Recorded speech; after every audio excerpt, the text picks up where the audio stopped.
حضرت عائشہ صدیقہ رضی اللہ تعالیٰ عنہ فرماتی ہیں، ایک عورت تھی اور اسے نبی پاک صلی اللہ تعالیٰ علیہ وسلم نے وہ کلمہ پڑھ کے مسلمان ہوئی، مدینہ طیبہ آ گئی تو حضور نے مسجد نبوی شریف میں اس کے لیے مکان، ایک سادہ سا کمرہ ساتھ مسجد کے بنوا دیا، وہیں رہنے لگی۔ اکثر وہ سیدہ طیبہ کے پاس آتی تو حضرت عائشہ صدیقہ رضی اللہ تعالیٰ عنہ فرماتی ہیں وہ بڑی باتیں سناتی اور آخر میں کہتی وہ ہار والا دن بھی بڑا عجیب دن تھا اور میرے رب کی قدرتوں کا دن تھا، وہ بھی بڑا عجیب دن تھا۔ سیدہ عائشہ صدیقہ رضی اللہ تعالیٰ عنہ ایک دن فرمانے لگی کہ تو ہار والے دن کا بڑا ذکر کرتی ہے، وہ کیا دن تھا؟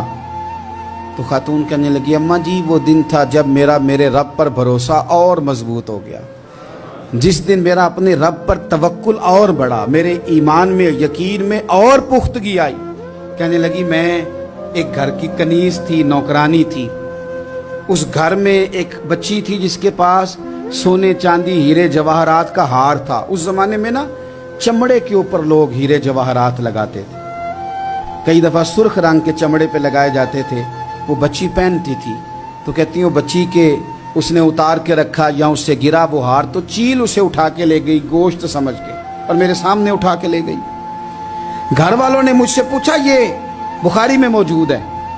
گھر والوں نے پوچھا مجھ سے کہ وہ ہار کہاں ہے تو میں نے کہا چیل اٹھا کے لے گئی۔ گھر میں کچھ چوری ہو جائے تو سب سے پہلا الزام کس پہ لگتا ہے؟ ملازمین پہ۔ کہتے انہوں نے مجھے بڑا مارا، بڑی تکلیف تھی، حتیٰ کہ میری شرمگاہ تک کی تلاشی، میری عزت اتنی خراب کی میں بتا نہیں سکتی۔ وہ خاتون عرض کرتی ہے سیدہ عائشہ کی خدمت میں کہ مجھے بڑا مارا، مجھے تکلیف دی، میں کہہ رہی تھی کہ میرے سامنے چیل لے گئی ہے پر وہ نہیں مان رہے تھے، اماں جی انہوں نے مجھے بڑا مارا۔ حضرت عائشہ صدیقہ کہتی ہیں پھر کیا ہوا؟ کہنے لگی اماں جی جب کوئی میرا مددگار نہ رہا، مجھے تکلیف دے رہے تھے، رسوا کر رہے تھے، تو میں نے اپنے رب سے مدد چاہی، میرے رب کی طرف میں نے توجہ کی، میں نے کہا مالک اب تو ہی میرا مددگار ہے۔ کہتی ہے وہ مجھے مار رہے تھے تو وہ چیل جو ہار لے گئی تھی وہی لے کے واپس آ گئی اور ہمارے سروں کے قریب لا کے اس نے جب اس ہار کو پھینکا وہ مجھے چھوڑ کے سائیڈ پہ ہوئے، وہ میری بے گناہی جان گئے، لیکن آپ کو بتاؤں اس دن سے میرا اپنے رب پر یقین اور بڑھ گیا۔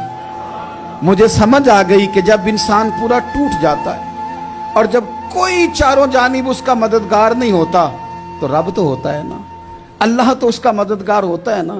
وہ تو پھر اپنے اس بندے کی مدد کرتا ہے نا، پھر وہ تو توانائی دیتا ہے نا، وہ تنہا نہیں چھوڑتا، وہ تو آنسوؤں والوں کے آنسوؤں پہ بڑا کرم فرماتا ہے، وہ تو قسم پرسی میں آ جاتا ہے، اس کی رحمت بڑھ کے استقبال کر لیتا ہے۔